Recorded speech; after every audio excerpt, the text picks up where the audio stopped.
L'automne 1842 arriva à Londres avec son ciel gris caractéristique et sa bruine persistante, mais la salle de bal d'Ashford House était illuminée par suffisamment de bougies pour faire oublier le temps qu'il faisait dehors. Lady Vivian Sinclair se tenait près de la colonne de marbre au bord de la piste de danse, ses cheveux dorés coiffés en boucles élaborées qui encadraient son visage, ses yeux marrons scrutant la foule avec une frustration à peine dissimulée. 3 ans, 3 interminables années de subtiles allusions, de rencontres soigneusement orchestrées et de démonstrations d'intérêt qu'elle jugeait plutôt évidentes, tout cela complètement gaspillé pour l'homme le plus exaspérant d'Angleterre. William Hawthorne, duc de Meridal, se tenait de l'autre côté de la salle de bal, sa haute stature attirant l'attention même dans une pièce remplie de nobles.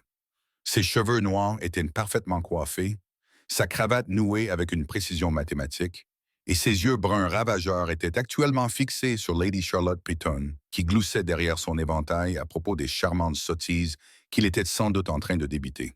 « Il est insupportable », murmura Vivienne à sa meilleure amie, Mademoiselle Helena Winters, qui venait d'apparaître à ses côtés avec 2 coupes de champagne. « Le duc ?» demanda Eleanor innocemment, bien que ses yeux brillaient d'espièglerie. « Qu'a-t-il fait cette fois-ci ?»« Absolument rien, et c'est justement le problème. » Viviane accepta le champagne et en but une gorgée plutôt peu féminine.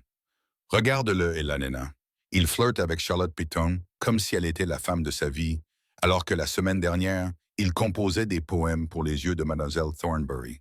Des poèmes affreux, d'après ce que j'ai entendu, dit Helena pour la consoler. Ce n'est pas la question. La voix de Vivienne s'éleva légèrement avant qu'elle ne se reprenne, baissant d'un ton pour murmurer avec férocité. La question, c'est que William Hawthorne flirte avec toutes les femmes de Londres, sauf... Elle s'interrompit brusquement. « Sauf toi », termina Helena doucement. Vivian serra les lèvres. Ce n'était pas tout à fait vrai. Le duc flirtait avec elle, mais de la même manière désinvolte et insignifiante qu'il flirtait avec toutes les autres. Il n'y avait là aucun intérêt sincère. Elle n'était qu'un nom de plus sur sa longue liste de charmantes distractions. J'ai clairement montré mon intérêt, dit Vivien, sa frustration transparaissant dans ses mots. Le mois dernier, au Hartley Musical, je lui ai pratiquement répété ses propres mots à propos de la poésie de Byron. À la garden party de Lady Ashford, je me suis arrangé pour être près de la tonnelle de rose au moment précis où il fait sa promenade. Je lui ai souri, j'ai ri de ses gestes. Tu as tout fait, sauf lui demander toi-même sa main, l'interrompit Eleanor sans méchanceté. Ma chère Vivien, il est peut-être temps d'accepter que le duc de Meridal n'est tout simplement pas du genre à se marier. Il a 32 ans. Il finira bien par se marier, ne serait-ce que pour avoir un héritier.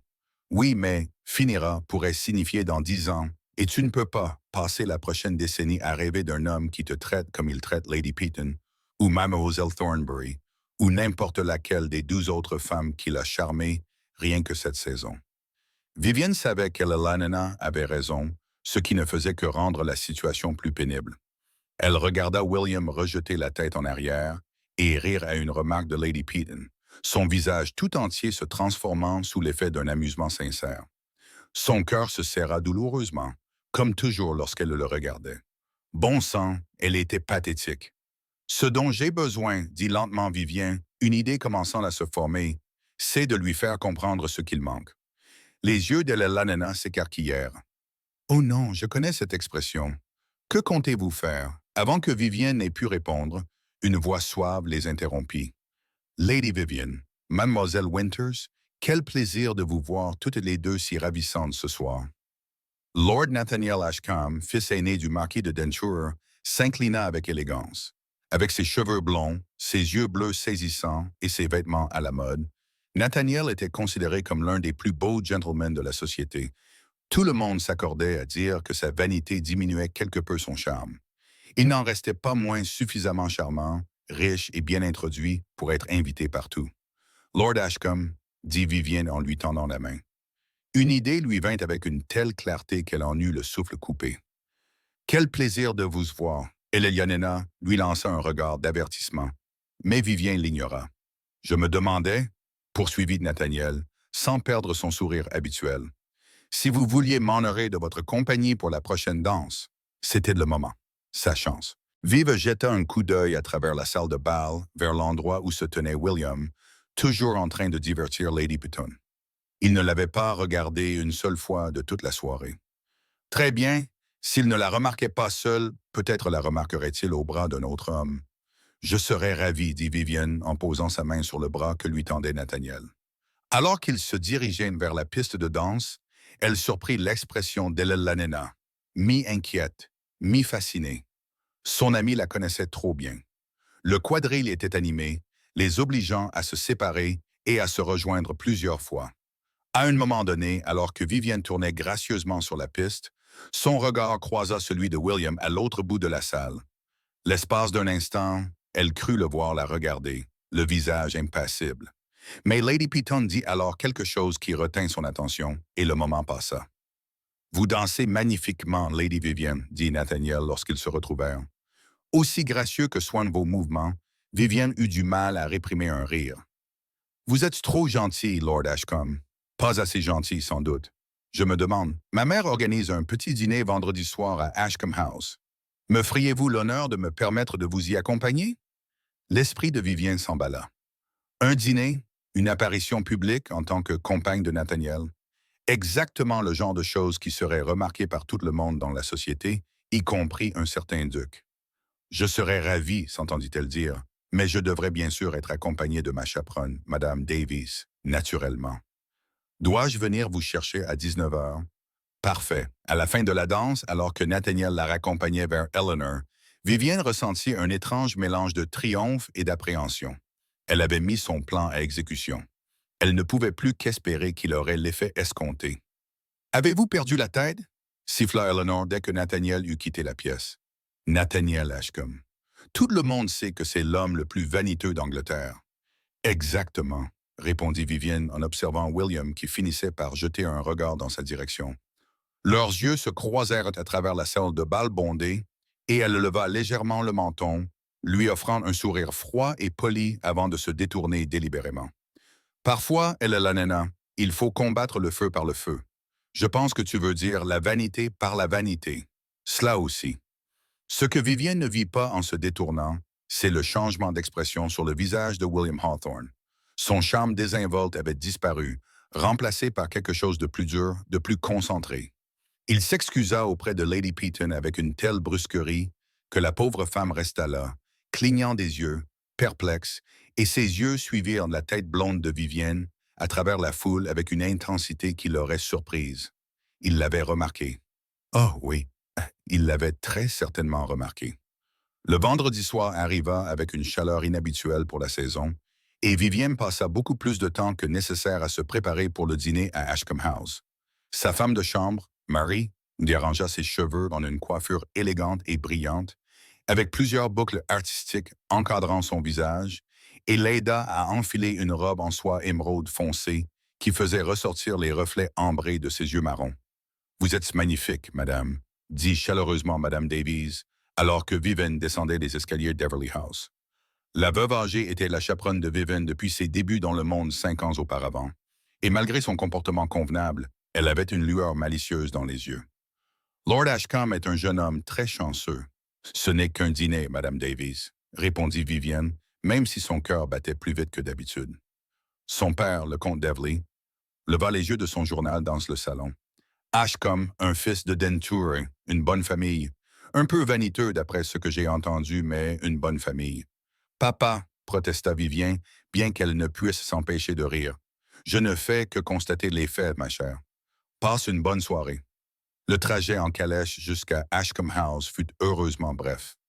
Nathaniel les accueillit à l'entrée avec son emphase caractéristique, complimentant Vivienne avec tant d'effusion que Madame Davies haussa un sourcil. « Vous êtes trop généreux, Lord Ashcombe, » dit Vivienne en prenant son bras alors qu'ils entraient dans la maison. Le dîner s'avéra plus important que Nathaniel ne l'avait laissé entendre. Au moins 30 invités remplissaient l'élégante salle à manger.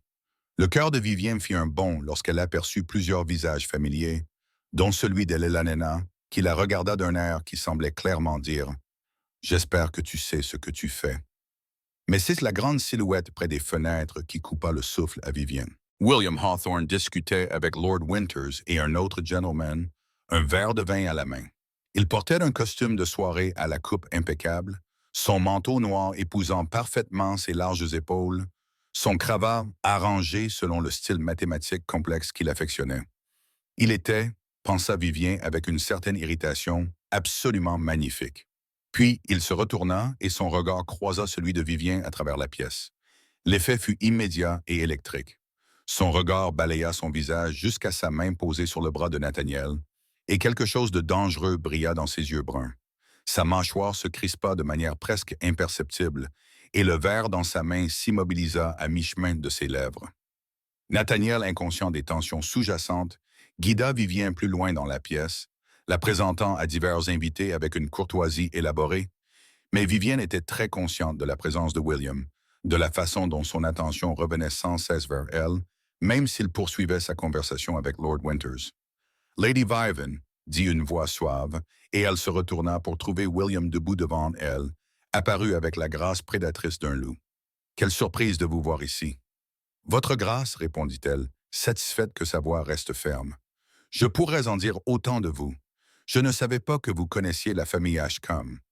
Mes relations sont nombreuses, dit-il d'un ton agréable, mais le regard froid. Il jeta un coup d'œil à Nathaniel, qui s'était légèrement rapproché de Vivien dans un geste possessif indéniable. « Ashcombe! Votre grâce! » répondit Nathaniel en s'inclinant avec une révérence aussi profonde que l'exigeait le protocole, et pas un centimètre de plus. « Quel honneur de vous voir honorer notre humble réunion. » Vivian faillit rire de l'absurdité de qualifier d'humble la maison Ashcombe, un magnifique manoir situé à Mayfair, mais elle garda son sang-froid. L'attention de William se reporta sur elle, et elle se sentit transpercée par l'intensité de son regard.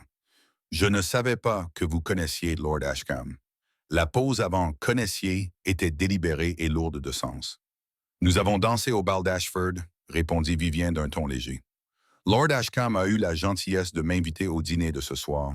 C'est très attentionné de sa part. » La température dans les environs immédiats sembla baisser de plusieurs degrés. Nathaniel, à son honneur, tint bon, bien que Vivien remarqua que son sourire était devenu quelque peu figé. « Depuis quand ?» continua William, d'une voix faussement désinvolte. « Avez-vous eu un prétendant, Lady Vivian ?» La question resta suspendue dans l'air comme une lame. Le cœur de Vivien battait à tout rompre dans sa poitrine, mais elle se força à soutenir son regard, même si le triomphe chantait dans ses veines. Ça marchait. Bon sang, ça marchait vraiment. Depuis que j'ai décidé d'accepter les attentions d'un gentleman qui manifeste réellement de l'intérêt, répondit-elle d'une voix douce comme du miel, mais dont le sens était on ne peut plus clair. Quelque chose brilla dans les yeux de William, de la jalousie, pure et non dissimulée. Sa main se crispa si fort autour de son verre de vin que Vivien s'attendit presque à voir le cristal se briser. Le moment s'étira entre eux, chargé de mots non dits et d'émotions refoulées. Puis la bouche de William s'incurva en un sourire qui n'atteignit pas ses yeux. « Comme c'est merveilleux pour vous deux, » dit-il d'un ton sec. « J'espère que vous passerez une bonne soirée, Lady Vivian Ashcombe. » Il se retourna et s'éloigna avec une fureur à peine contenue, à tel point que plusieurs invités le suivirent du regard, surpris. Vivien le regarda partir, ses propres émotions en ébullition. Triomphe! Elle avait certes obtenu exactement la réaction qu'elle souhaitait, mais aussi autre chose, quelque chose qui ressemblait de façon inconfortable à de la culpabilité et à de la confusion. « Mon Dieu » murmura Nathaniel à côté d'elle, « je n'ai jamais vu Marydale aussi intense. Vous avez dû lui faire forte impression, Lady Vivian. Si seulement Nathaniel savait la moitié de ce qui s'était passé. » Tout au long du dîner, Vivian était très consciente de la présence de William, assis à quelques places d'elle. Il conservait son charme habituel, divertissant ses compagnons de table avec des observations pleines d'esprit et des anecdotes amusantes. Mais chaque fois que Vivien jetait un coup d'œil dans sa direction, elle trouvait son regard déjà posé sur elle, sombre et pensif, rempli d'une émotion qui faisait battre son cœur plus fort. Quand Nathaniel riait, disait-elle, la fourchette de William cognait contre son assiette. Quand Nathaniel remplissait son verre de vin avec une attention solennelle, William serrait visiblement les mâchoires. Et quand Nathaniel se penchait pour murmurer un commentaire sur la dame en face d'eux, William s'éloignait si brusquement de la table que la conversation s'interrompait momentanément. « Excusez-moi, dit-il d'une voix suave, ayant retrouvé son sang-froid. Je crois que j'ai mal à la tête. Veuillez m'excuser. » Il partit avec une courtoisie irréprochable, mais Vivian remarqua la raideur de ses épaules et ses pas trop rapides qui trahissaient une émotion à peine contenue. Elena croisa son regard de l'autre côté de la table, l'air inquiet. Vivian lui adressa un petit sourire rassurant, même si ses propres sentiments étaient loin d'être apaisés. Elle avait voulu provoquer une réaction de William. Elle avait réussi au-delà de ses espérances les plus folles. Alors pourquoi se sentait-elle si troublée par sa jalousie? Et que comptait-elle faire maintenant? Les 3 semaines qui suivirent s'avérèrent être la période la plus divertissante et la plus épuisante de la vie de Vivian. Fidèle à sa parole, Nathaniel Ashcombe poursuivit sa cour avec un dévouement enthousiaste. Des fleurs arrivaient chaque jour à Everley House, chaque bouquet plus élaboré que le précédent. Il l'accompagnait au théâtre, au thé de l'après-midi, aux comédies musicales et aux garden parties. Il composait des sonnettes sur sa beauté, des sonnettes affreux, lui confia Elena après en avoir entendu un récité au salon de Lady Hartley et ne cachait pas son admiration. Et partout où ils apparaissaient, William Hawthorne semblait se matérialiser comme un esprit conjuré.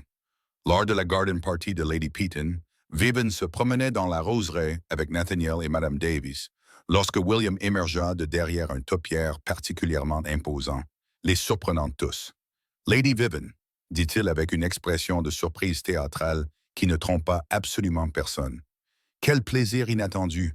Je regardais juste les roses. » « En octobre ?» demanda Vivian en haussant un sourcil. « Comme c'est fascinant.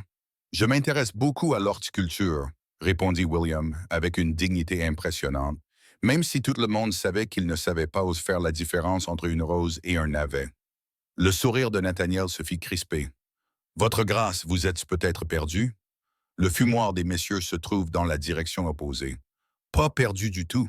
Je prends simplement l'air. L'air semble particulièrement épais aujourd'hui, » observa Nathaniel. Les yeux de William lancèrent des éclairs, mais avant qu'il ne puisse répondre, Vivien intervint avec douceur. « Messieurs, nous pourrions peut-être tous profiter de l'air ensemble. Il fait un temps magnifique. » Ce qui suivit fut probablement les 15 minutes les plus embarrassantes de la vie de Vivien, avec Nathaniel d'un côté, déterminé à lui montrer différentes fleurs et à commenter leur beauté, alors qu'il n'y connaissait manifestement rien, et William de l'autre, faisant des remarques de plus en plus absurdes sur la composition du sol et les techniques d'élagage, tout aussi ignorant, mais bien plus créatif dans ses inventions.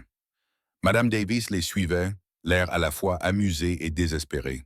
« Le duc semble très intéressé par le jardinage, » dit Nathaniel après que William eut finalement quitté les lieux pour inspecter les haies ailleurs.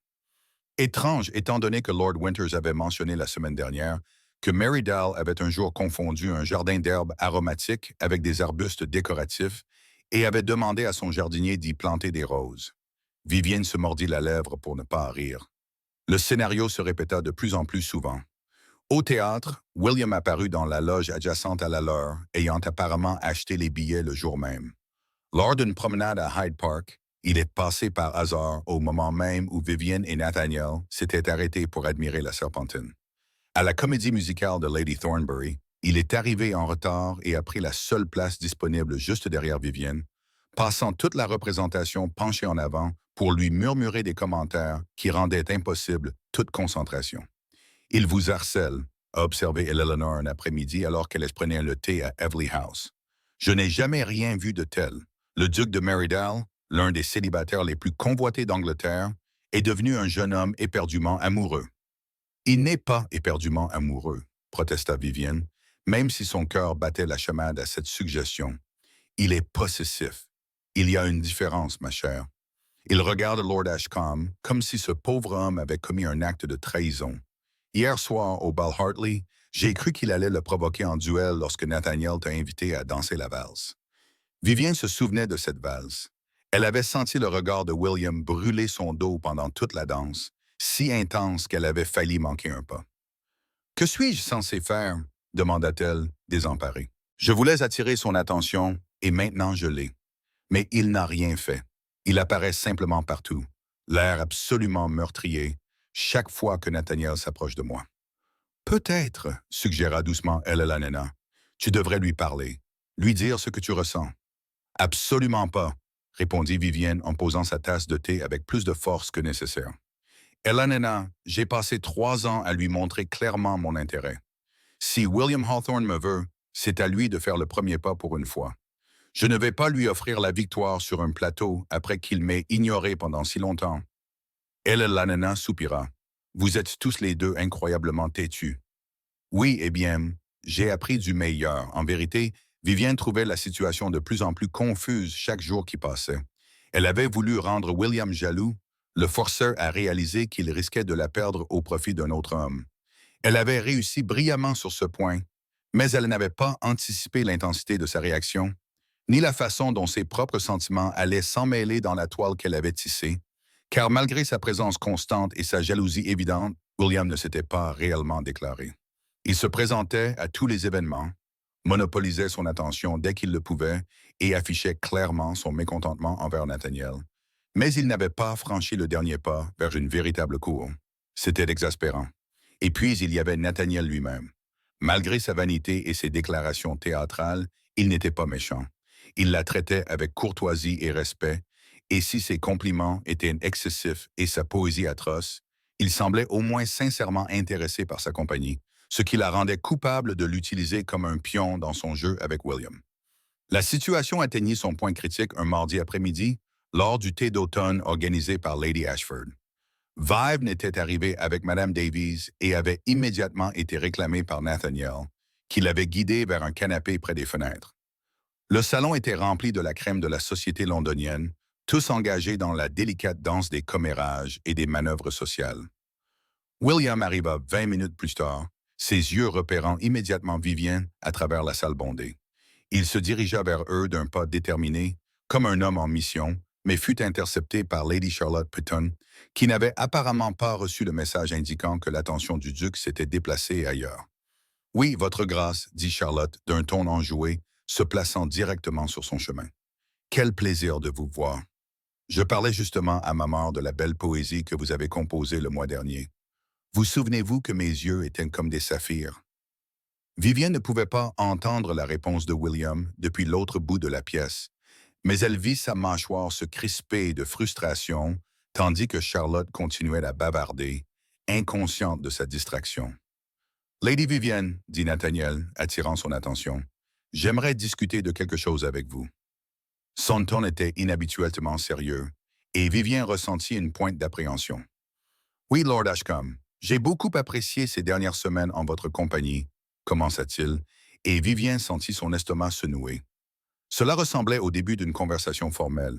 « Vous êtes la femme la plus captivante que j'ai jamais rencontrée, et je me retrouve... » Lord Ashcombe l'interrompit rapidement Vivienne. Cette conversation serait peut-être plus appropriée dans un cadre plus privé. « Oh, peu m'importe qui nous entend, » dit Nathaniel avec un sourire. « Que tout le monde sache que je suis l'homme le plus chanceux de Londres. Nathaniel, je vous en prie. » Mais il lui tendait déjà la main. « Lady Vivienne Sinclair, me feriez-vous cet immense honneur? » « Non. » Le mot jaillit de la bouche de Vivienne plus fort qu'elle ne l'aurait voulu, interrompant plusieurs conversations à proximité. Nathaniel se figea, la main toujours tendue, son expression passant de la confiance à la confusion. « Je vous demande pardon, » dit-il lentement. Vivienne sentit ses joues s'empourprer. « Pardonnez-moi, Lord Ashcombe, mais je ne peux accepter ce que vous vous apprêtiez à me proposer. Mais je croyais que nous nous courtisions depuis des semaines. Je sais et je m'excuse si je vous ai donné de faux espoirs, » mais elle s'interrompit, incapable de trouver les mots qui ne le blesseraient pas davantage. Nathaniel retira sa main, son beau visage se crispant dans une expression de fierté blessée. « Je vois. Puis-je vous demander s'il y a quelqu'un d'autre? » Les yeux de Vivienne se posèrent involontairement sur William, qui se tenait de l'autre côté de la pièce, et les regardait maintenant avec une expression intense, ayant apparemment abandonné Lady Charlotte au milieu d'une phrase. Nathaniel suivit son regard et ses lèvres se pincèrent. « Ah, le duc, j'aurais dû m'en rendre compte. Nathaniel, je suis vraiment désolé. »« Inutile de vous excuser, Lady Vivienne, » dit-il d'un ton sec en se levant. « Vous avez clairement exprimé vos sentiments. Si vous voulez bien m'excuser. » Il partit avec autant de dignité qu'il put rassembler, laissant Vivienne seule dans une pièce remplie de regards curieux. Madame Davies apparut à ses côtés, lui offrant un soutien silencieux. Elanena se précipita vers elle dès que Nathaniel eut disparu. Que s'est-il passé? Je crois, dit faiblement Vivienne, que je viens d'entrer dans une relation amoureuse dont je ne suis pas tout à fait sûr qu'elle ait réellement existé. Par tous les tonnerres, souffla Elena. Regardez le duc. Vivienne regarda. William traversait la pièce vers elle avec une intensité déterminée, son expression mêlant espoir et détermination, ce qui fit battre son cœur à toute allure. Mais avant qu'il ne puisse l'atteindre, Lady Ashford annonça que le thé serait servi dans le jardin, et la foule se déplaça, créant une barrière infranchissable entre eux. Vivienne aperçut l'expression frustrée de William avant d'être emportée par le mouvement général vers les portes. Lorsqu'elle arriva dans le jardin et se libéra d'une conversation avec Lady Thornbury sur les motifs de broderie, William avait complètement disparu. « Il est parti », rapporta Elena, de retour d'une mission de reconnaissance. Lord Winters a dit qu'il avait un engagement urgent. Vivienne ressentit une envie absurde de pleurer. « Je ne le comprends pas. Il me suit partout depuis des semaines, lançant des regards noirs à Nathaniel, comme s'il complotait sa perte. Et maintenant que Nathaniel est enfin hors jeu, il s'en va tout simplement. Peut-être, suggéra Elena avec prudence. Il ne sait pas que Nathaniel est hors jeu. Vous avez eu votre confrontation en public, mais cela ne signifie pas que le duc a entendu ce qui a été dit. Vivienne réfléchit à cela. C'était possible. William était à l'autre bout de la pièce, et les bavardages en arrière-plan avaient pu couvrir leurs paroles. Pour autant qu'il sache, elle avait peut-être accepté la demande en mariage de Nathaniel. « Que dois-je faire ?» demanda-t-elle désemparée. Elena lui serra la main. « Attends, et aie confiance. Si ses sentiments sont sincères, il trouvera un moyen de te les faire connaître. » Mais 3 jours passèrent sans aucune nouvelle de William. Aucune fleur n'arriva à la maison Everly. Aucune rencontre fortuite n'eut lieu lors d'événements mondains. C'était comme s'il avait tout simplement disparu de sa vie. Vivienne se dit qu'elle n'était pas déçue. Elle avait joué son jeu et atteint son objectif, le rendre jaloux. S'il choisissait de ne pas agir en fonction de ses sentiments, c'était sa décision. Mais dans les moments de calme, généralement tard dans la nuit, lorsqu'elle ne parvenait pas à trouver le sommeil, elle admettait qu'elle était désespérément et irrémédiablement amoureuse de William Hawthorne et qu'elle ne savait pas quoi faire. La réponse arriva le vendredi après-midi de la manière la plus inattendue qui soit. Vivienne était dans la bibliothèque d'Everly House, essayant de se plonger dans un roman, lorsque Marie entra précipitamment, les yeux écarquillés. « Madame, Lord Ashcombe est ici et insiste pour vous parler. Il dit que c'est urgent. » Vivienne fronça les sourcils. Avait-il l'air en colère? Non, madame. Au contraire, en fait. Il semblait presque nerveux. La curiosité l'emporta sur sa réticence. Très bien. Conduisez-le dans le salon et demandez à Madame Davies de nous rejoindre. 5 minutes plus tard, Vivienne entra dans le salon et trouva Nathaniel qui faisait les 100 pas devant la cheminée, son apparence habituellement impeccable, légèrement débraillée. Madame Davies s'était déjà installée dans son fauteuil habituel près de la fenêtre, sa broderie à la main.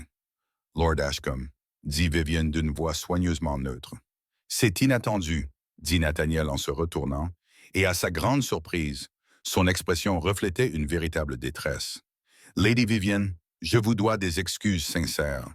Je vous prie de m'excuser pour mon comportement ces dernières semaines, pour avoir courtisé une femme dont je réalise aujourd'hui qu'elle n'était pas tout à fait sincère de ma part. » Vivienne s'effondra sur le canapé, complètement désorientée.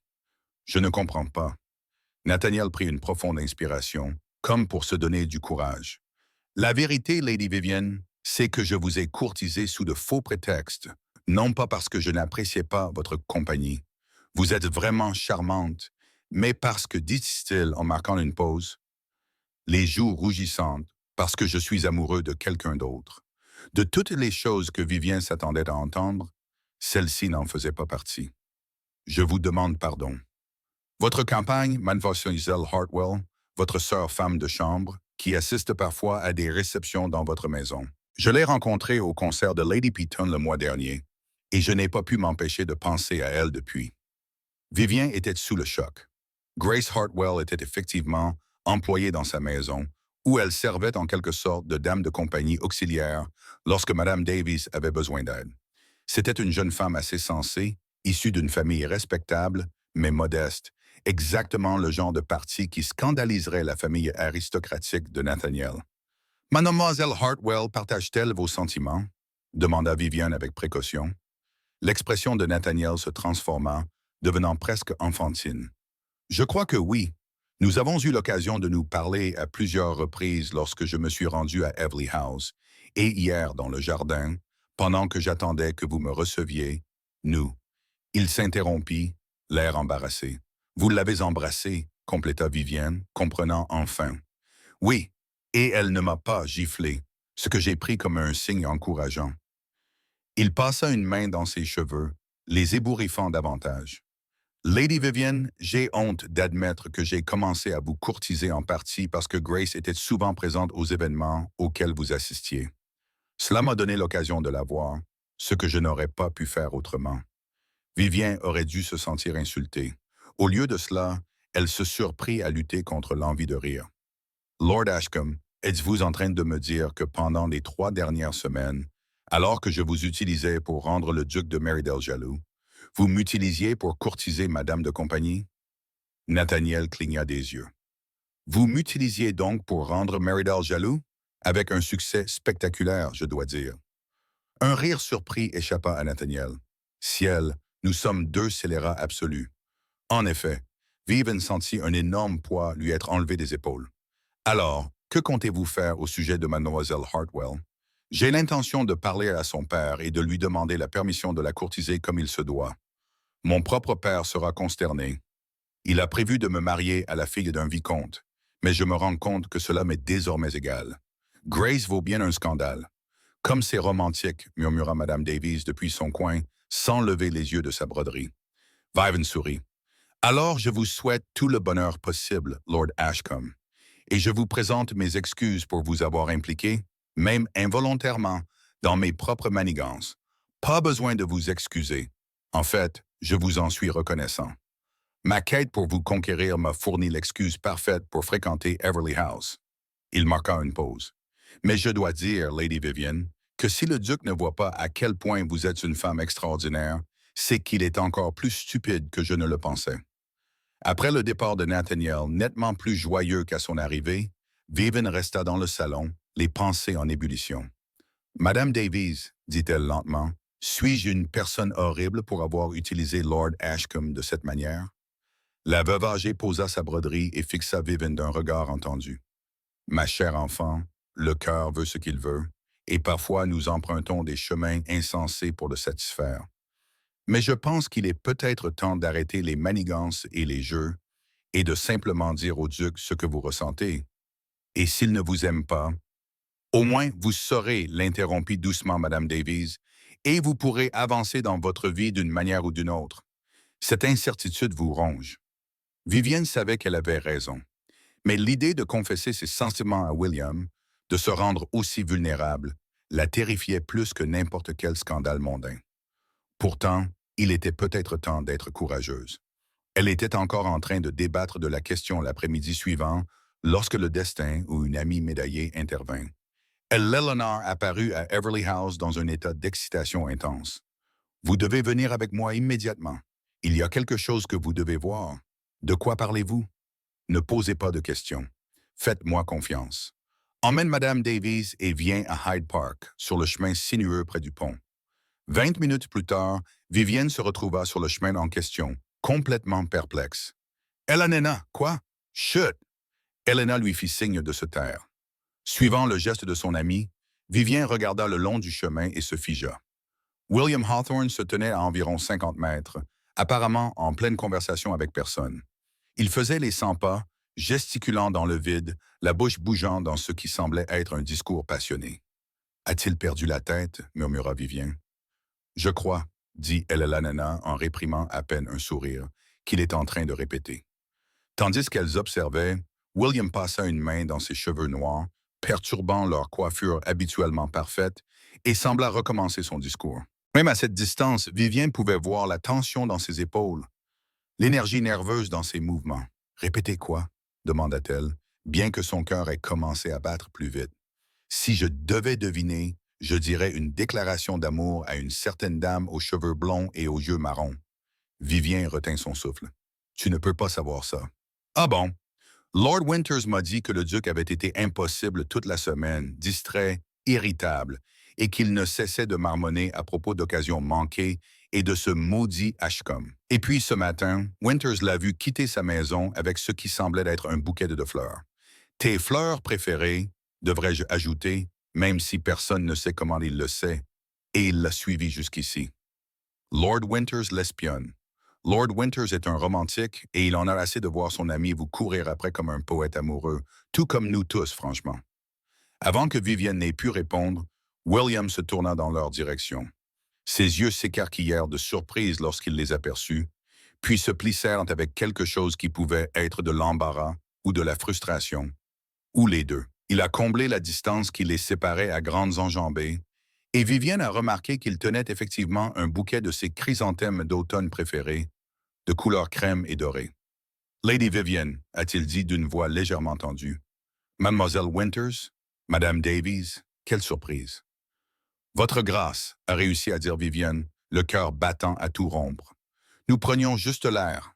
Et vous? Ce n'était pas une question. Son regard croisa le sien, et elle y vit une vulnérabilité qu'elle n'avait jamais remarquée auparavant. Depuis combien de temps êtes-vous là? Pas longtemps, menti Eleanor d'un ton enjoué. Nous allions justement partir. Venez, Madame Davies. Je crois que nous avons aperçu Lady Ashford près de la pelouse Est. Nous n'avons rien vu de tel. Oh, comprit Madame Davies en offrant son bras à Ella Lanana. En effet, Lady Vivienne, nous serons juste là-bas, à portée de vue, bien sûr. Et juste comme ça, Vivienne et William se retrouvèrent seuls sur le chemin. Enfin, aussi seuls qu'on puisse l'être dans Hyde Park par un après-midi ensoleillé, avec des dizaines d'autres personnes qui se promenaient et deux chaperons déterminés qui les surveillaient à une distance calculée. William s'éclaircit la gorge. Je suppose que la subtilité est inutile à ce stade. Je suppose que oui. Vive acquiesça, luttant pour garder une voix calme. Il lui tendit le bouquet, et elle remarqua que sa main tremblait légèrement. C'est pour vous. Je me suis souvenu que vous aviez mentionné lors de la garden party de Lady Ashford au printemps dernier, que les chrysanthèmes d'automne étaient une de vos fleurs préférées. Vivienne prit les fleurs, étonnée qu'il se soit souvenu d'un détail aussi insignifiant. Elles sont magnifiques. Merci, Lady Vivienne. Il s'interrompit, prit une inspiration et reprit. Ces dernières semaines ont été parmi les plus tortueuses de ma vie. Tortueuses? Vous regardèrent avec Ashcombe, sachant que je n'avais pas le droit de m'y opposer, ni aucune revendication à faire. Réalisant que ma propre aveuglement stupide m'avait peut-être coûté cher, il s'interrompit, la mâchoire crispée. « Vous a coûté quoi? » demanda doucement Vivien. Les yeux bruns de William rencontrèrent les siens avec une intensité qui lui coupa le souffle. Tout ce qui compte. Le monde semblait se réduire à eux deux, malgré le lieu public. Vivienne serra les chrysanthèmes contre elle, leur parfum automnal envahissant ses sens. « J'ai besoin que tu comprennes quelque chose, continua William, ses mots s'accélérant, comme s'il craignait de perdre son courage s'il s'arrêtait. Je te connais depuis 3 ans. 3 ans à te regarder lors de bals, de fêtes et de dîners. 3 ans de conversations soi-disant informelles, mais que je repassais dans ma tête pendant des jours après coup. 3 ans à me dire que tu n'étais qu'une autre femme charmante dans une ville pleine de femmes charmantes. » Et Vivien l'interrompit lorsqu'il fit une pause. Et je me mentais à moi-même. Cet aveu semblait lui coûter quelque chose. Parce que tu n'as jamais été juste une autre femme, Vivien. Tu es la femme à laquelle je pensais chaque matin au réveil et chaque soir avant de m'endormir. Celle dont j'appréciais l'opinion plus que toute autre. Celle qui me faisait rire sincèrement, et pas seulement par politesse. Celle que je cherchais dans toutes les salles de bal où j'entrais. Les yeux de Vivien étaient remplis de larmes inattendues. Alors pourquoi n'as-tu jamais rien dit? Pourquoi as-tu flirté avec toutes les autres femmes de Londres, mais m'as-tu traité comme si je n'étais qu'une simple connaissance? Parce que j'étais terrifié, répondit simplement William. Le mariage de mes parents était un désastre, sans amour et mère, rempli de ressentiment. Je me suis juré de ne jamais me rendre vulnérable de cette façon, de ne jamais donner à quiconque ce genre de pouvoir sur moi. Alors j'ai gardé tout le monde à distance, y compris toi, mais surtout toi, car tu étais la seule à pouvoir vraiment me faire du mal. William, laisse-moi finir, s'il te plaît, avant que je ne perde complètement mon sang-froid. Il fit un pas vers elle, et elle put voir l'émotion brute sur son visage. Quand je t'ai vu avec Ashcombe, quand j'ai pensé que je t'avais peut-être perdu au profit de lui, Vivienne, ça m'a transpercé le cœur. J'ai réalisé que je t'avais déjà donné ce pouvoir, que je l'admette ou non, et que j'avais été complètement idiot de gaspiller 3 ans alors que j'aurais pu te courtiser comme il se doit. Tu pensais que j'allais l'épouser, dit Vivienne, comprenant enfin. Lors du thé chez Lady Ashford, a désassé d'Irma de Amron, tu nous as vus discuter et tu as pensé que tu avais accepté sa demande. Oui, et je ne pouvais pas supporter de voir ça, alors je suis parti comme un lâche. Il y eut un rire dépréciatif. Lord Winters m'a traité de 16 façons différentes d'idiot et m'a dit de sortir la tête de mon... Eh bien, il a utilisé un langage plutôt coloré. Le fait est que je suis retourné chez Lady Ashford ce soir-là, déterminé à te parler, mais tu étais déjà parti. Et j'ai passé les 3 jours suivants à essayer de composer le discours parfait qui te convaincrait de me donner une chance, même si je ne méritais rien de toi après mon comportement. Vivienne avait l'impression que son cœur allait exploser. Le discours que vous répétiez tout à l'heure? Oui, même si je n'avais pas prévu que vous soyez témoin de cette humiliation particulière. Son expression devint rofale. Je suis en train de tout gâcher. Non, dit Vivien doucement. Vous vous en sortez parfaitement. Une lueur d'espoir brilla dans ses yeux. Vraiment? Je ne suis pas fiancé à Lord Ashcombe, dit-elle décidant que l'honnêteté était la seule voie à suivre. Je ne l'ai jamais été. En fait, toute cette histoire de cour n'était qu'une mise en scène. Elle hésita, puis se lança. C'était un stratagème pour te rendre jaloux. William la fixa du regard. Quoi? Je voulais que tu me remarques. Après 3 ans passés à te faire des avances, à essayer d'attirer ton attention et à te regarder flirter avec toutes les autres femmes de Londres, j'ai décidé de prendre les choses à une main. Alors, quand Nathaniel s'est montré intéressé, je l'ai encouragé pour voir si tu réagirais. William éclata d'un rire surpris. Petite manipulatrice. Il se retint, mais ses yeux pétillaient désormais. Tu jouais un jeu, oui, et ça a marché à merveille, oui. J'étais complètement fou de jalousie. Lord Winters a dit que j'étais embarrassant, transparent et pathétique. Tu étais plutôt évident, amie Viviane, incapable de réprimer son sourire. William secoua la tête, un sourire se dessinant sur son visage. Nous sommes tous les deux complètement idiots, n'est-ce pas? Peut-être, mais au moins nous sommes idiots ensemble. Il tendit la main vers celle qui ne tenait pas les fleurs, et Vivienne la laissa faire.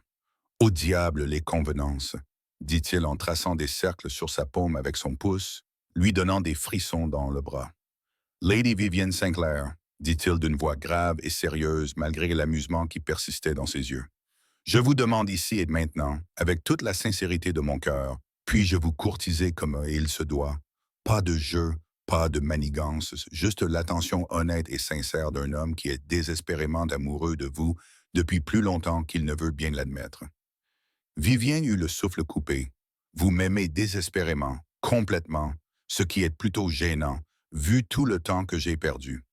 Les larmes qui menaçaient de couler finirent par jaillir. Oui, dit-elle en riant et en pleurant à la fois. Oui, vous pouvez me conquérir, William Hawthorne, mais je dois vous avertir que je suis moi aussi éperdument amoureuse de vous, et ce depuis au moins 3 ans. 3 ans, il eut l'air stupéfait. Et vous n'avez jamais rien dit? Vous non plus. Touché, il porta sa main à ses lèvres et embrassa ses jointures, ce qui lui fit fléchir les genoux. Alors faisons un pacte. Plus de jeux, plus de faux-semblants, plus de temps perdu. À partir de maintenant, nous serons honnêtes l'un envers l'autre. D'accord, répondit Vivien. Depuis leur position près de la pelouse S, Eleanor et Madame Davies observaient sans doute toute cette scène avec une grande satisfaction. Mais Vivienne se rendit compte qu'elle s'en moquait. Tout ce qui comptait, c'était l'homme qui se tenait devant elle, lui tenant de la main comme si elle était précieuse, la regardant comme si elle était la plus belle femme du monde. Il y a une chose qui m'intrigue, dit William après un moment. Oui, Lord Ashcombe. A-t-il le cœur brisé? Vivien rit. Pas du tout. Il s'avère qu'il m'utilisait pour passer du temps avec ma compagne de maison, Mademoiselle Hartwell. Ils sont apparemment très amoureux. Les sourcils de William se levèrent. Nous étions donc tous les deux des intrigants dans une intrigue, il semblerait. Bon sang, Les commerces vont s'en donner à cœur joie avec ça. Qu'elle le fasse, dit Vivien avec insouciance. Je me fiche désormais de ce que les gens pensent. Le sourire de William devint ravageur. Ma chère Vivien, je pense que nous allons très bien nous entendre. Et là, au milieu de Hyde Park, par un parfait après-midi d'automne, avec Madame Davis et Ella Lanena comme témoins consentants et la moitié de la société londonienne potentiellement spectatrice, William Hawthorne, duc de Meridal, commença sa cour officielle à Lady Vivienne Sinclair. Vivienne pensa qu'il était grand temps, mais elle garda bien sûr ce sentiment pour elle. Si Vivienne avait trouvé intense la cour que lui faisait William pendant qu'elle fréquentait Nathaniel, ce n'était rien comparé à l'attention qu'il lui portait maintenant qu'il avait reçu la permission explicite de la courtiser. L'homme était implacable. Des fleurs arrivaient chaque matin à la maison Evely, toujours ses préférées, toujours accompagnées de notes écrites de sa main élégante, allant de l'esprit à un romantisme dévastateur. Il venait la voir à des moments parfaitement choisis, apportant de petits cadeaux, une première édition des poèmes de Byron, lorsqu'il apprit qu'elle les admirait, un châle de soie d'une teinte assortie à ses yeux, un éventail peint représentant la campagne du Yorkshire, où elle avait passé ses étés lorsqu'elle était enfant. Il l'accompagnait à tous les événements sociaux du calendrier, dansant avec elle aussi souvent que les convenances le permettaient et passant le reste du temps à ses côtés, la faisant rire avec ses observations ironiques sur les autres invités. « Vous me gâtez terriblement », lui dit Vivienne un après-midi, alors qu'il se promenait dans les jardins d'Everly House, Madame Davies gardant comme d'habitude une distance discrète. « Je ne fais que rattraper le temps perdu », répondit William, son bras chaud et solide sous la main de Vivian. 3 années de cours condensées en quelques semaines. Je pense plutôt faire preuve d'une retenue admirable. De retenue? Vivian rit. Vous m'avez envoyé 3 bouquets rien qu'hier. Le premier était pour le matin, le deuxième pour l'après-midi et le troisième pour le soir. À chaque moment, ces fleurs. C'est une simple question de logique. C'est peut-être une simple folie. Ses yeux bruns étaient chaleureux lorsqu'il la regardait, mais c'est une folie que j'apprécie plutôt. Vivienne sentit ses joues s'empourprer. Même après 2 semaines de cours officiels, l'admiration ouverte de William faisait encore battre son cœur. La distance prudente qu'il avait toujours maintenue auparavant avait disparu. Maintenant, il la regardait comme si elle était la seule femme au monde, et c'était enivrant. « Mon père souhaite vous parler », dit-elle en essayant de paraître désinvolte. William s'arrêta de marcher, son expression devenant sérieuse. « Vraiment? Oui, il vous demande de passer demain après-midi à 15 heures pour prendre le thé. » Il y eut un bref silence, puis un lent sourire se dessina sur le visage de William. « Vivienne Sinclair, votre père s'apprête-t-il à m'interroger sur mes intentions envers sa fille? » « Presque certainement. »« Excellent. » William se remit en route, l'air beaucoup trop satisfait de lui-même. « Je me prépare à cette conversation depuis des semaines. »« Vraiment? » demanda Vivien, amusé. « Et qu'avez-vous préparé exactement? »« Un compte-rendu détaillé de ma situation financière, de mes biens, de mon histoire familiale, et un argument très convaincant pour lui expliquer pourquoi il devrait me confier sa fille unique bien-aimée. » Il marqua une pause. « Je l'ai peut-être répété avec Lord Winters, qui s'est moqué de moi, mais je suis assez confiant dans mon argumentation. » Vivienne ne put s'empêcher de sourire en imaginant l'intimidant duc de Meridal répétant nerveusement son discours devant son père. « Je suis sûr que vous serez magnifique.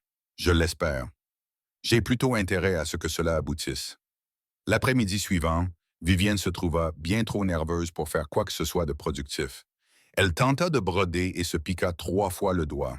Elle essaya de lire et se rendit compte qu'elle avait lu 4 fois la même page sans en comprendre un seul mot. Finalement, elle abandonna et fit les 100 pas dans le salon, en attendant. William arriva à 15 heures précises, impeccable dans sa tenue d'après-midi.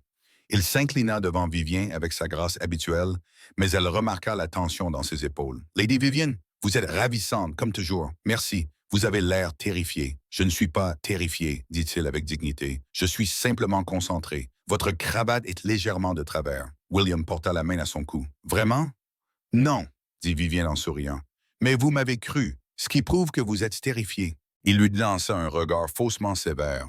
« Vous vous amusez beaucoup trop. Je m'amuse juste ce qu'il faut. » Avant que William n'ait pu répondre, la porte s'ouvrit et son père entra. Le comte d'Evely était un homme distingué d'une 50aine d'années, aux cheveux argentés, et aux yeux gris perspicaces qui ne manquaient presque rien. « Votre grâce, dit-il en lui tendant la main. « Merci d'être venu, Lord Everly. Tout le plaisir est pour moi. » Vivian regarda les deux hommes se serrer la main, s'évaluant mutuellement comme le font les hommes. Puis son père se tourna vers elle. « Vivian, ma chérie, pourquoi ne vas-tu pas aider ta mère à préparer le menu du dîner de la semaine prochaine? »« Papa, je suis tout à fait capable de me débrouiller toute seule, s'il te plaît. » Elle le dit gentiment, mais fermement, et Vivian comprit qu'il la congédiait. Elle lança un regard encourageant à William et s'éloigna, mais elle resta juste derrière la porte, d'où elle pouvait entendre au moins une partie de la conversation. Madame Davies la trouva là 5 minutes plus tard et haussa un sourcil. « Eavesdropping, ma chère, je surveille simplement la situation. » Bien sûr, Madame Davies s'installa à côté d'elle. « Qu'as-tu entendu? Ils discutent des rendements agricoles des domaines Merridal depuis 3 minutes. C'est atrocement ennuyeux. Patience, mon enfant. Effectivement. » Un instant plus tard, la voix de son père prit un ton différent. « Maintenant, votre grâce, parlons franchement. Vous souhaitez épouser ma fille? »« Oui, monseigneur, pourquoi? » Il y eut un silence. Lorsque William reprit la parole, sa voix était calme mais claire. « Parce qu'elle est la personne la plus extraordinaire que j'ai jamais rencontrée. Elle est intelligente, spirituelle, gentille et courageuse. Elle me stimule, me fait rire, me donne envie d'être un homme meilleur. J'ai gaspillé 3 années de ma vie à faire l'imbécile, et je n'ai pas l'intention d'en gaspiller une seule de plus. J'aime votre fille, Lord Everly, et si vous m'en donnez la permission, j'aimerais passer le reste de ma vie à lui prouver qu'elle a fait le bon choix en acceptant ma demande en mariage. » Vivienne porta la main à sa bouche, les yeux brûlants de larmes. Son père resta silencieux pendant un long moment. « Ce sont de belles paroles, votre grâce. Mais je vous connais depuis que vous êtes enfant, et je connais votre réputation. Vous avez brisé plus de cœurs à Londres que la plupart des hommes n'en brisent dans toute leur vie. » « C'est vrai, » reconnut William, et Vivienne pouvait entendre le regret dans sa voix. « J'ai été insensible aux sentiments des autres, et j'en ai honte. Mais je vous jure, sur tout ce qui m'est sacré, que je ne serai jamais insensible au cœur de Vivienne. Elle est... » Sa voix s'épaissit sous le poids de l'émotion. « Elle est tout pour moi, monsieur. » Une autre pause. Puis son père prit la parole, et il y avait maintenant de la chaleur dans son ton. « Je vous crois, Hawthorne, et puisque ma fille vous adore manifestement, Dieu seul sait pourquoi. Vous avez ma bénédiction pour la demander en mariage. Mais croyez-moi, si vous lui faites du mal, duc ou pas, je rendrai votre vie extrêmement désagréable. Je n'en attendrai pas moins, milord. » Vive ne put s'en empêcher. Elle poussa la porte et revint dans la pièce, surprenant les deux hommes. « Vive, dit son père, étais-tu en train d'écouter à la porte? »« Absolument pas, mentit-elle sans honte. Je voulais juste m'assurer que vous aviez tout ce dont vous aviez besoin, messieurs. » Le regard de William croisa le sien, et la chaleur qu'il dégageait lui coupa le souffle. Il savait exactement ce qu'elle avait fait, et cela ne semblait pas le déranger le moins du monde. « Nous avons tout ce qu'il nous faut, » répondit son père d'un ton sec. En fait, le duc s'apprêtait à partir. Je crois qu'il a des affaires à régler. William se leva, s'inclina devant son père, puis se tourna vers Vivienne. « Lady Vivienne, vous me feriez peut-être l'honneur de m'accompagner en calèche demain après-midi. J'aimerais discuter de quelque chose avec vous. »« J'en serais ravi, » répondit Vivienne, le cœur battant à tout rompre. Après le départ de William, son père la regarda avec une tendre exaspération. « Tu écoutais à la porte, n'est-ce pas? »« Oui, papa. Qu'est-ce que je vais faire de toi? »« Souhaite-moi bonne chance, » suggéra Vivienne avec espoir. L'expression de son père s'adoucit. « Toujours, ma chérie. Toujours. » L'après-midi suivant était clair et ensoleillé, avec cette lumière particulière de l'automne qui rendait tout plus net, plus vivant. Vivienne s'habilla avec un soin particulier, enfilant une robe de promenade d'un bordeaux profond, ses cheveux coiffés en boucles lâches qui, selon Marie, lui donnaient l'air d'une héroïne de roman. William arriva avec son plus beau carrosse sans valet, remarqua-t-elle, ce qui était légèrement inconvenant, mais pas scandaleux, surtout en présence de Madame Davy. Ils se rendirent à Richmond Park, où les arbres resplendissaient des couleurs de l'automne. William guida les chevaux avec expertise le long des chemins sinueux, engageant une conversation légère sur le temps et le prochain bal Hartley, mais Vivienne pouvait sentir une nervosité sous-jacente chez lui. Finalement, ils arrivèrent dans un bosquet isolé surplombant les temples, et William arrêta les chevaux. Madame Davies, dit-il en se tournant vers sa chaperonne, cela vous dérangerait-il beaucoup si Lady Vivian et moi faisions une petite promenade? Je vous promets de la garder à l'œil en permanence. Madame Davies sourit. Je suppose que cela serait acceptable, votre grâce. Je resterai ici avec la calèche. William aida Vivien à descendre et ils marchèrent ensemble vers un banc situé sous un vieux chêne. La vue était spectaculaire. La rivière serpentait comme un ruban argenté en contrebas. La ville était floue au loin. Le parc s'étendait comme un tapis rouge et doré. C'est magnifique, dit Vivien doucement. Je pensais que cela te plairait. William prit ses deux mains dans les siennes et elle remarqua qu'elles tremblaient légèrement. Vivienne, il y a quelque chose que je dois te dire. Oui. Il prit une profonde inspiration. Quand j'ai réalisé pour la première fois que je t'aimais, j'étais terrifié. Je me suis dit que ce n'était qu'une attirance, un simple intérêt, tout sauf de l'amour. Parce que l'amour signifiait vulnérabilité, et la vulnérabilité signifiait une souffrance potentielle. Et j'avais passé toute ma vie d'adulte à éviter les deux. William, laisse-moi finir, s'il te plaît. J'ai besoin que tu comprennes. Ses yeux bruns étaient intenses, sincères. J'ai vu mes parents se détruire mutuellement par leur indifférence et leur ressentiment. Je me suis juré de ne jamais laisser quelqu'un avoir ce genre de pouvoir sur moi. Mais ce que je ne comprenais pas, ce que j'étais trop stupide pour réaliser, c'est que l'amour n'est pas une question de pouvoir. C'est une question de confiance. C'est choisir chaque jour d'être vulnérable avec quelqu'un qui traitera cette vulnérabilité comme le cadeau précieux qu'elle est. Les yeux de Vivienne étaient remplis de larmes. Tu me fais entièrement confiance. Tu pourrais me briser, Viviane Sinclair. Tu as le pouvoir de me faire plus de mal que n'importe qui d'autre au monde. Il sourit, et c'était l'expression la plus ouverte et la plus sincère qu'elle ait jamais vue sur son visage.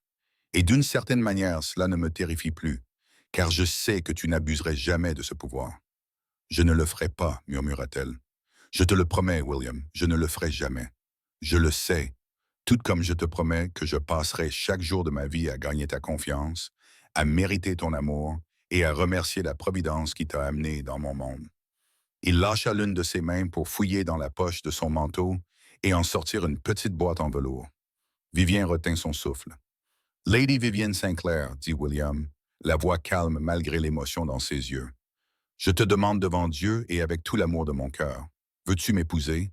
Veux-tu prendre cet impossible duc, autrefois phobique de l'engagement, et le transformer dans le mari que tu mérites?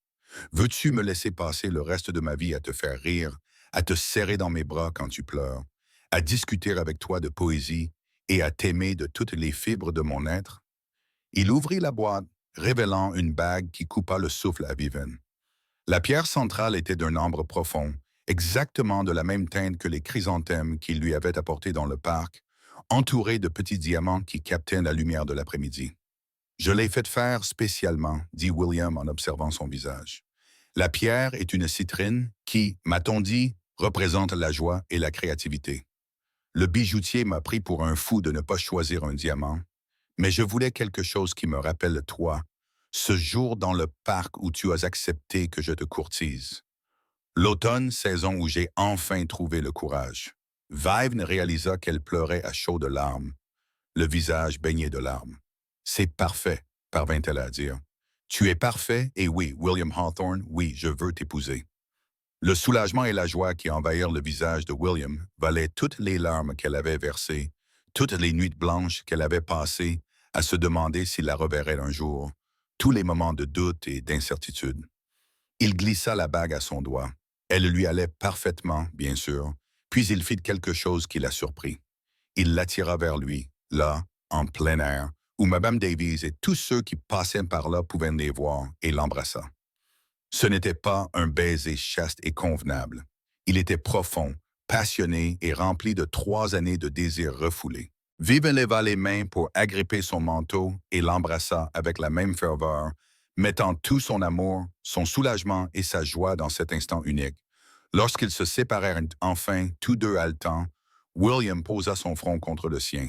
« Je t'aime, murmura-t-il. Je t'aime tellement que cela me terrifie. »« Tant mieux, dit Vivienne en riant à travers ses larmes, car je t'aime tout autant, et le malheur aime la compagnie. » Il rit à ces mots, d'un rire sincère et joyeux qui lui fit mal au cœur.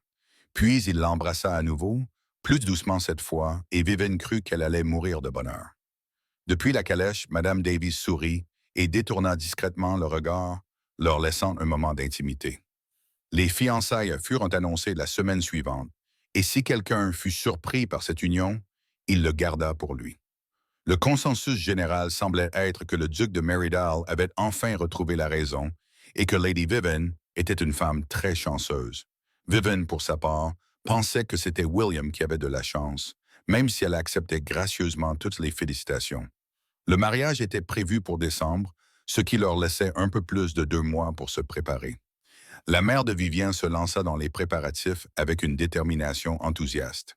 Et Everly House devint le théâtre d'une activité frénétique impliquant des couturiers, des fleuristes, des traiteurs et des listes apparemment interminables.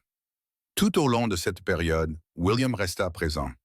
Il appelait tous les jours, parfois 2 fois par jour, trouvant des excuses pour la voir, même lorsqu'il n'y avait pas de raison particulière. Il assistait à des réunions fastidieuses avec l'organisateur du mariage, donnait son avis sur les compositions florales, sans avoir aucune connaissance réelle en la matière, mais avec une grande assurance, et se rendait généralement indispensable. Tu n'as pas besoin d'être là pour discuter de la couleur des serviettes, lui dit Vivienne un après-midi, alors qu'ils étaient assis dans le salon de sa mère, entourés d'échantillons de tissu. Au contraire, j'ai un avis très tranché sur la couleur des serviettes, répondit William avec sérieux. Cette couleur ivoire est clairement supérieure à cette couleur crème. Les nuances sont complètement différentes. La mère de Vivienne avait l'air ravie. Enfin quelqu'un qui comprend. Lord Evely insiste sur le fait qu'elles sont identiques. Les hommes de goût connaissent la différence, Lady Evely. Après que sa mère eut quitté la pièce pour consulter la gouvernante, Vivienne se tourna vers William en haussant les sourcils.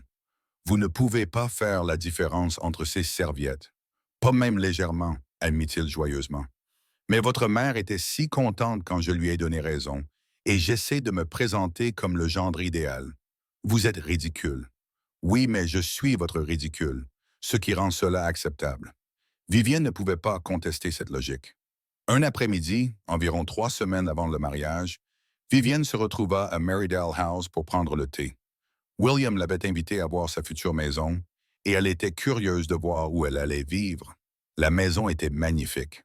Un vaste manoir géorgien à Mayfair, aux proportions élégantes et doté de magnifiques jardins. William lui fit visiter les lieux, lui montrant les différentes pièces et leurs particularités, mais Vivien voyait bien qu'il la conduisait vers un endroit précis. Finalement, ils arrivèrent devant une double porte au 2e étage. William s'arrêta, la main sur la poignée, l'air soudainement incertain. « Ce sont les appartements de la duchesse, dit-il doucement. Elles sont fermées depuis la mort de ma mère, il y a 20 ans. Mon père ne supportait pas d'y entrer, et après sa mort, je n'ai pas eu le courage de changer quoi que ce soit. Elles sont exactement comme elle les a laissées. » Vivienne lui serra la main. « Vous n'êtes pas obligé de me les montrer si c'est trop difficile. Non, je veux le faire. » Il ouvrit les portes, révélant une suite de pièces décorées dans des tons de bleu et de crème. Des housses recouvraient les meubles, et l'air avait cette immobilité particulière d'un espace longtemps abandonné. Je veux que tu saches qui était ma mère, avant que l'indifférence de mon père ne brise son esprit.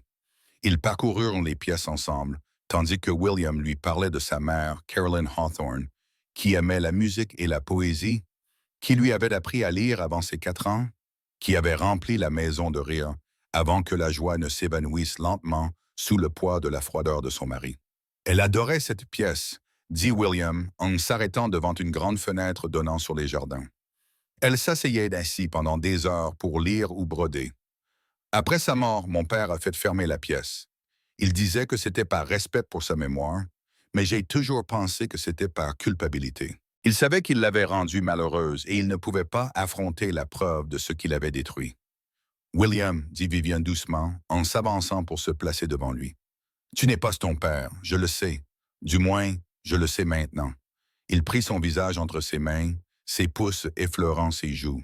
« Mais pendant si longtemps, j'ai eu peur de répéter ces erreurs, d'emprisonner une pauvre femme dans un mariage sans amour et de voir la lumière s'éteindre lentement dans ses yeux, comme cela s'était produit pour ma mère. Cela n'arrivera jamais, dit Vivien avec férocité. Nous nous aimons, William. Nous avons fait ce choix. C'est vrai, dit-il en embrassant doucement son front. Je veux redécorer ces pièces, les rendre vôtres et non celles du fantôme de ma mère. Les remplir de lumière, de couleurs et de joie. M'aiderez-vous? Bien sûr, Vivien regarda autour d'elle, imaginant déjà les possibilités. Je pense à du jaune pâle, peut-être, comme le soleil. Et nous devrions ouvrir ces rideaux, laisser entrer la lumière.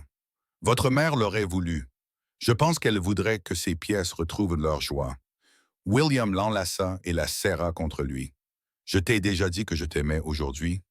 Au moins 3 fois, répondit Vivien en souriant contre sa poitrine. Mais je ne pense pas que je me lasserai jamais de l'entendre. Tant mieux, car j'ai l'intention de te le dire assez souvent pendant les 50 ou 60 prochaines années.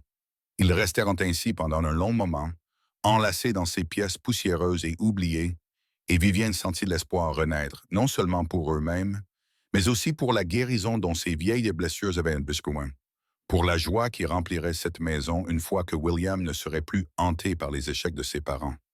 Il serait différent. Il serait heureux, elle en était certaine. Le matin du 15 décembre s'annonçait froid et lumineux, le givre dessinant de délicats motifs sur les fenêtres de la maison Everly. Viven se réveilla tôt, l'estomac noué par le trac et l'excitation. Aujourd'hui était le jour de son mariage.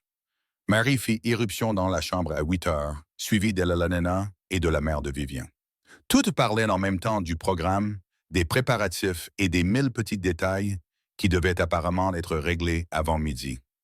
Les fleurs sont arrivées et elles sont parfaites, annonça sa mère, l'air légèrement rouge mais heureuse. Les chrysanthèmes sont exactement de la couleur que tu voulais, et les rubans s'accordent à merveille avec ta robe. Les invités se rassemblent déjà à l'église, ajouta Ella Nena, perchée sur le bord du lit. Mon Dieu, Viviane, la moitié de Londres doit être présente. J'ai déjà vu au moins 4 duchesses arriver, et la calèche de Lady Ashford est coincée dans la file d'attente. Vivian rit, sa nervosité s'atténuant quelque peu. William va être hors de lui. Il déteste la foule. William sera sous le charme dès qu'il te verra, corrigea sa mère. Allez, viens, nous devons commencer. Marie, le bain est prêt. Les heures suivantes passèrent dans un tourbillon d'activités. Viviane fut baignée, parfumée et habillée avec un soin méticuleux. Sa robe de mariée était en soie ivoire, avec de délicates broderies sur le corsage et l'ourlet, des manches ajustées à ses bras et une jupe tombante en plis élégants. Elle était magnifique sans être ostentatoire, ce qui lui allait à merveille. Marie arrangea ses cheveux dans un style élaboré, y entremêlant de minuscules roses d'hiver et fixant son voile avec la tiare de la famille Everley, un délicat cercle de diamants et de perles qui avait appartenu à sa grand-mère. « Tu ressembles à une princesse, murmura Eleanor lorsqu'elles eurent enfin terminé. Vivian se regarda dans le miroir et eut du mal à reconnaître la femme qui lui rendait son regard. La robe, la coiffure, les bijoux, tout cela contribuait à créer une personne qui semblait bien plus sophistiquée et élégante qu'elle ne se sentait. Mais ses yeux brillaient de joie et le sourire sur son visage était sincère. C'était ce qui comptait. « Je vais me marier, dit-elle avec émerveillement, avec William, l'homme le plus têtu, le plus merveilleux et le plus exaspérant d'Angleterre. Qui t'aime désespérément, lui rappela Eleanor. N'oublie pas cela. Je n'oublierai pas. Son père frappa à la porte à 11 heures pile. Lorsqu'il entra et la vit, ses yeux s'illuminèrent de manière suspecte. Ma magnifique fille, dit-il d'une voix bourrue. Quand as-tu grandi? Oh, papa! Vivian l'embrassa avec précaution, soucieuse de ne pas abîmer sa robe et son voile. Ne me fais pas pleurer avant même d'arriver à l'église. Je ne peux pas te le promettre, dit-il. Mais il sourit en lui offrant son bras. Viens, ton duc t'attend. Le trajet en calèche jusqu'à Saint George's fut court, mais sembla durer une éternité. Les mains de Vivian tremblaient légèrement tandis qu'elle serrait son bouquet de chrysanthèmes d'automne et de roses d'hiver. Son père couvrit ses mains de l'une des siennes, lui offrant un soutien silencieux. « Tu es nerveuse ?» demanda-t-il. « Terrifiée, admit-elle. Mais dans le bon sens. C'est ce que j'ai ressenti le jour de mon mariage. Épouser ta mère a été la meilleure décision que j'ai jamais prise. » Fit-il une pause. « Je pense que tu prends aussi une bonne décision. Hawthorne est un homme bien, et surtout, c'est l'homme qu'il te faut. »« Je sais, » dit Vivien doucement. « Je l'ai toujours su. Je devais juste le convaincre. » Son père rit doucement. En effet, St. George's était bondé d'invités, exactement comme Elelanena l'avait prédit. L'église était décorée de guirlandes de feuillages persistants et de chrysanthèmes, dont la couleur dorée et chaude contrastait magnifiquement avec la verdure hivernale. Des bougies brillaient dans toute la salle, plongeant l'ensemble dans une lumière dorée et chaleureuse. Vivienne attendait dans le vestibule tandis que la musique de la cérémonie commençait. Son cœur battait si fort qu'elle était certaine que tout le monde pouvait l'entendre. Elanena ajustait son voile à la dernière minute, tandis que sa mère lui essuyait les yeux avec un mouchoir. Puis le cortège commença, et son père la guida vers l'autel, et plus rien d'autre n'avait d'importance car William était là. Il se tenait à l'autel dans une tenue formelle, son manteau noir parfaitement taillé, son cravatier arrangé avec sa précision mathématique habituelle. Ses cheveux noirs étaient légèrement ébouriffés, comme s'il avait passé sa main dedans à plusieurs reprises, et ses yeux bruns étaient fixés sur elle avec une expression d'amour et d'émerveillement, telle qu'elle en eut le souffle coupé. Lord Winters se tenait à ses côtés en tant que témoin, souriant largement, mais Vivienne ne remarqua presque personne d'autre. L'église aurait pu être vide ou remplie de milliers de personnes. Cela n'avait aucune importance. Il n'y avait que William qui la regardait marcher vers lui, le visage rayonnant d'amour. Lorsqu'elle atteignit l'autel et que son père plaça sa main dans celle de William, elle sentit un léger tremblement dans ses doigts. Lui aussi était nerveux. Elle réalisa que ce duc puissant et sûr de lui était nerveux à l'idée de l'épouser. Le vicaire commença la cérémonie, sa voix résonnant dans l'église. Vive entendait les mots comme s'ils venaient de très loin. Toute son attention était concentrée sur les mains de William qui tenaient les siennes, sur ses yeux rivés aux siens, sur le moment où ils seraient liés pour toujours. William Marcus Hawthorne, duc de Meridale, voulez-vous prendre cette femme pour épouse? Je veux, répondit William d'une voix claire et forte. Je veux, de tout mon cœur. Et vous, Vivienne Elizabeth Sinclair, acceptez-vous de prendre cet homme pour époux?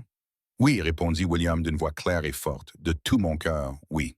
Et toi, Vivienne Elizabeth Sinclair, acceptes-tu de prendre cet homme pour époux, pour le meilleur et pour le pire, dans la richesse et dans la pauvreté, dans la santé et dans la maladie, pour l'aimer et le chérir jusqu'à ce que la mort vous sépare?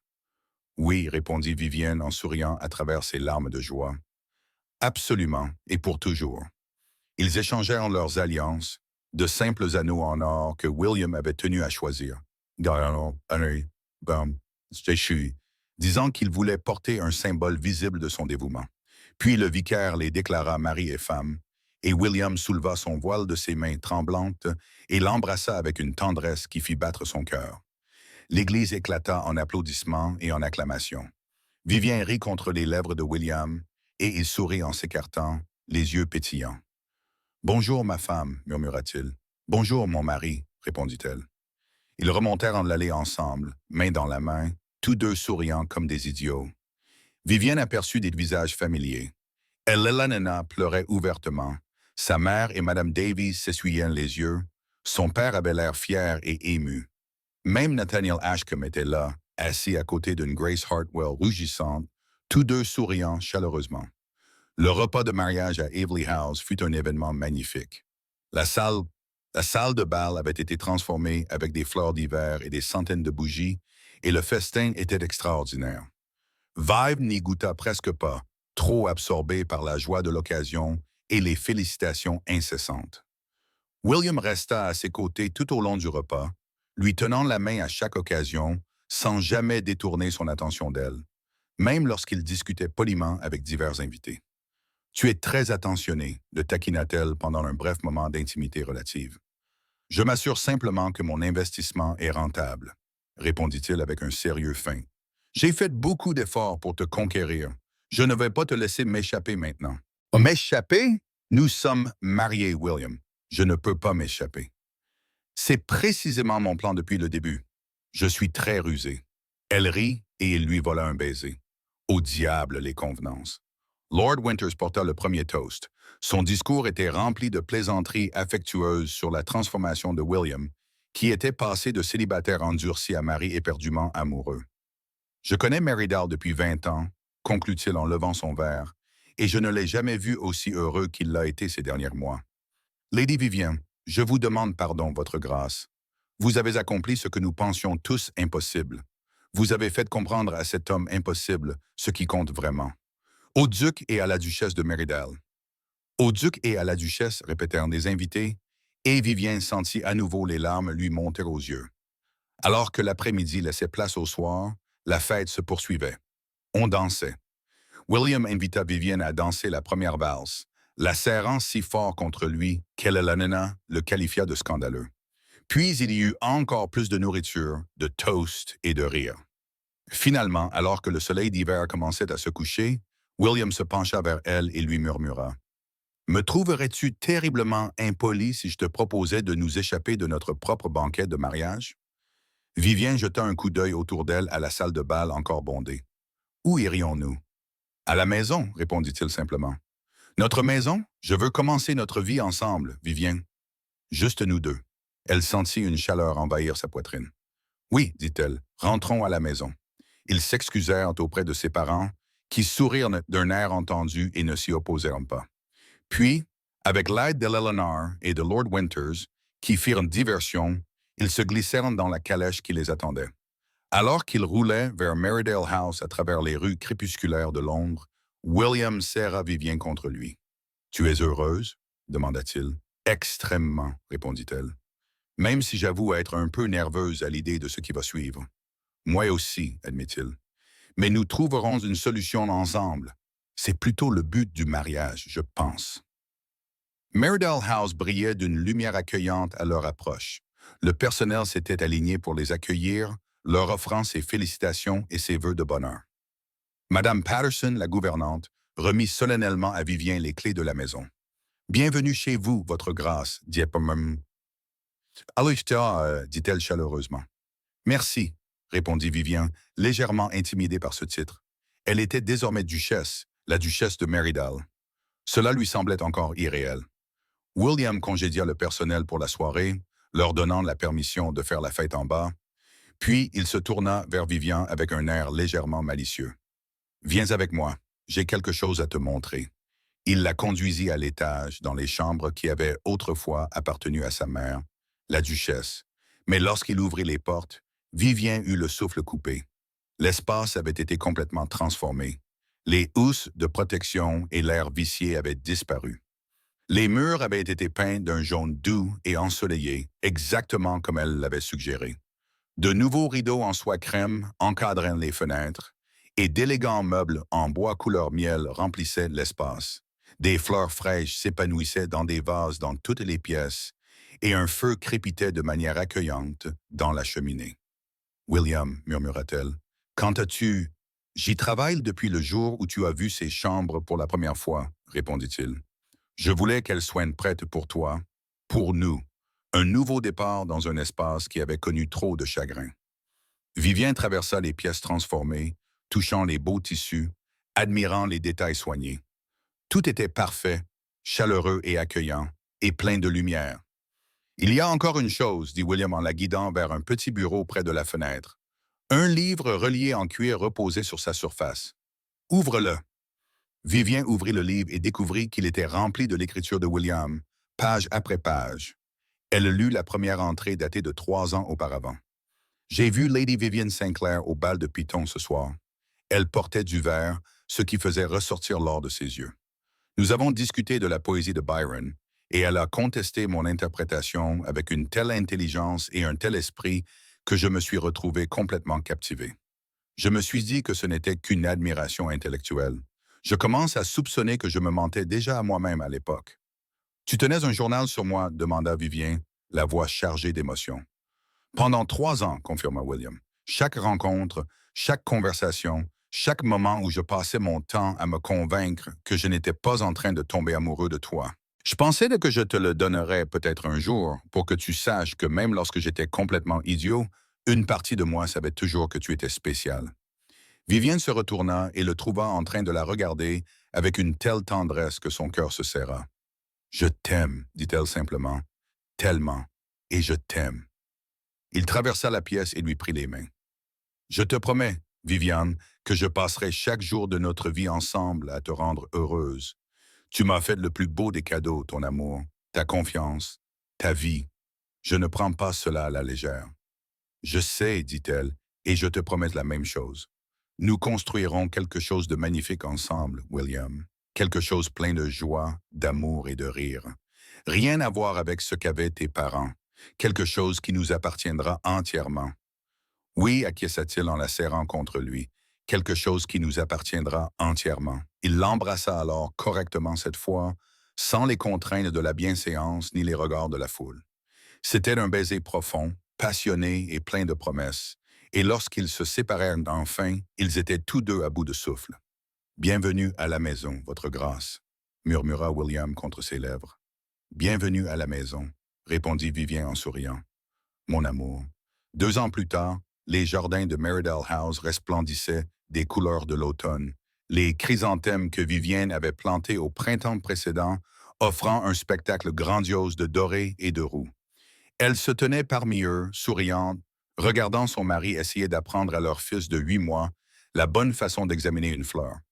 Tu vois, Thomas, disait William avec beaucoup de sérieux au bébé dans ses bras, il faut apprécier les subtiles nuances de couleur. Ce pétale, par exemple, a au moins 3 teintes distinctes. Thomas répondit en attrapant la fleur et en essayant de la mettre dans sa bouche. Non, non, ce n'est pas ça. Vivien, aide-moi. Il essaye de manger le jardin. Vivien rit et sauva à la fois la fleur et son mari. Peut-être que l'éducation botanique peut attendre qu'il soit assez grand pour ne plus essayer de manger tout ce qu'il touche. Une suggestion sensée, concéda William en déplaçant Thomas sur sa hanche. Le bébé, qui avait hérité des cheveux foncés de son père et des yeux bruns de sa mère, tendit les bras pour attraper le col de William en gazouillant de joie. « Tu es extrêmement patient avec lui », observa Vivienne en s'approchant pour embrasser William sur la joue. « C'est très séduisant. » « Vraiment? » Les yeux de William s'illuminèrent. « Je m'efforcerai d'être plus patient alors. »« Tu es toujours patiente avec moi. »« C'est différent. Tu n'essaies pas de manger les fleurs, simplement parce qu'elles ont un goût horrible. J'ai fait de l'expérience quand j'étais enfant. » William rit d'un rire franc et sincère.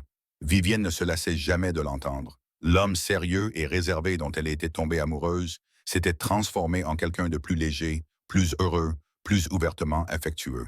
La paternité lui allait remarquablement bien. Eleanor et Lord Winters viennent dîner ce soir, lui rappela Vivien avec leur fille. Excellent! La petite Catherine et Thomas pourront avoir leur première vraie sortie entre amis. Même si à 8 mois et 6 mois, je soupçonne que jouer consistera principalement à se regarder et à baver. Probablement. Vivienne acquiesça en souriant. Eleanor avait épousé Lord Winters 6 mois après le mariage de Vivienne, dans ce que tout le monde s'accordait à considérer comme la cour la plus romantique de la saison. Leur fille Catherine était née en juin et les 2 couples étaient devenus inséparables, leurs enfants grandissant ensemble. J'ai également reçu une lettre de Nathaniel ce matin, ajouta Vivienne. Grace et lui attendent un enfant. C'est merveilleux. Au printemps prochain. Ils ont l'air absolument ravis. William secoua la tête perplexe. Qui aurait cru que ton plan pour me rendre jaloux aboutirait à 2 mariages heureux et bientôt 3 enfants? Je suis une excellente intrigante, dit Vivien avec suffisance. Tu es une menace, corrigea William, mais il souriait. Il prit Thomas dans un bras afin de pouvoir attirer Vivien vers lui de l'autre. Ma magnifique, intelligente et belle menace. Tu sais parler, mais seulement pour toi. Thomas choisit ce moment pour attraper une poignée de cheveux de Vivienne, tirant avec une force surprenante pour une personne aussi petite. Elle poussa un cri et William démêla rapidement les doigts du bébé tout en essayant de ne pas rire. Être parent, c'est très glamour, dit Vivien d'un ton sec en lissant ses cheveux ébouriffés. En effet, comme je l'avais toujours imaginé, ils se tenaient ensemble dans le jardin, le soleil entre eux, entourés des fleurs que Vivienne avait plantées pour marquer leur nouveau départ. Le soleil de l'après-midi était chaud malgré la fraîcheur automnale, et de quelque part à proximité venait le chant des oiseaux. « Es-tu heureuse? » demanda William doucement, une question qu'il posait souvent, comme s'il était encore légèrement émerveillé par leur vie commune. Vivien le regarda, cet homme qui avait tant peur de l'amour, qui avait passé 3 ans à la tenir à distance avant de finalement céder à ses sentiments. Elle regarda leur fils, qui montrait déjà des signes de l'entêtement de son père et de la curiosité de sa mère. Elle regarda la maison qu'ils avaient construite ensemble, pleine de chaleur, de rire et de joie. « Plus heureuse que je n'aurais jamais pu l'imaginer, » répondit-elle honnêtement. « Et toi? »« Plus que je ne le mérite, » répondit William. Mais j'apprends à accepter la chance quand elle se présente. Tant mieux, car je n'ai pas l'intention de te laisser oublier à quel point tu as de la chance. Je n'en attendrai pas moins. Thomas commença à s'agiter, émettant ce son particulier qui signifiait qu'il était fatigué, qu'il avait faim et qu'il en avait assez des activités en plein air. William et Vivian échangèrent un regard complice et se mirent en route vers la maison, leurs peaux s'accordant naturellement. Tu te souviens, dit William pendant qu'il marchait, ce jour-là, à Hyde Park, quand je répétais ce que j'allais te dire. Tu veux dire quand Eleanor et moi t'avons surpris en train de parler tout seul comme un fou? Je préfère appeler ça m'entraîner à un discours important. Mais oui, j'étais tellement nerveux que j'arrivais à peine à formuler des pensées cohérentes. Tu étais très gentille et très transparente. J'avais peur que tu me rejettes. Vivienne s'arrêta de marcher et se tourna vers lui.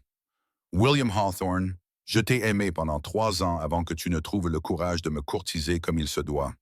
Il n'y avait aucune chance que je te rejette. Je le sais maintenant, dit-il, mais à l'époque, j'étais convaincu d'avoir gâché toutes mes chances, d'avoir attendu trop longtemps. Je pensais que tu accepterais la demande de Nathaniel juste pour me contrarier. J'y ai pensé, admit Vivien, pendant environ une demi-seconde. Puis je me suis souvenu que j'étais désespérément amoureuse de toi et que la rancune ne semblait pas être une bonne base pour un mariage. Une femme sage, en effet. Ils arrivèrent à la maison et William confia Thomas à sa nourrice pour qu'elle le nourrisse et le couche. Puis il se tourna vers Vivienne avec cette expression malicieuse qu'elle connaissait si bien. Nous avons environ 2 heures avant que notre fils se réveille et que nos invités arrivent, dit-il. Que ferons-nous de tout ce timbre? Je peux imaginer plusieurs possibilités, répondit Vivien, sur le même ton que lui. Mais la plupart impliquent beaucoup moins de vêtements que ce que nous portons actuellement. Scandaleux, dit William en lui prenant la main et en la conduisant vers les escaliers. Je suis choqué et consterné par ta suggestion. Non, tu ne l'es pas. Non, ce n'est pas vrai, admit-il en souriant. En fait, je suis tout à fait favorable à ce plan. Ils montèrent les escaliers ensemble, riant comme des jeunes mariés malgré leurs 2 ans de mariage, puis s'enlacèrent dans des pièces jaunes et ensoleillées qui n'avaient autrefois connu que le chagrin.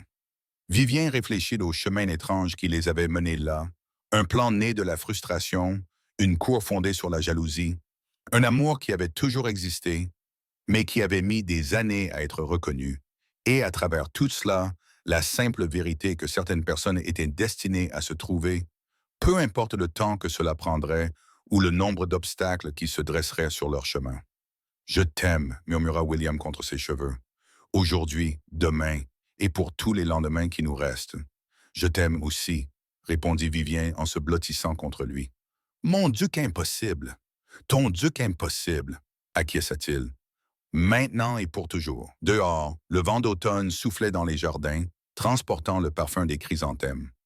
Ces fleurs étaient devenues leur symbole, marquant le jour où tout avait changé.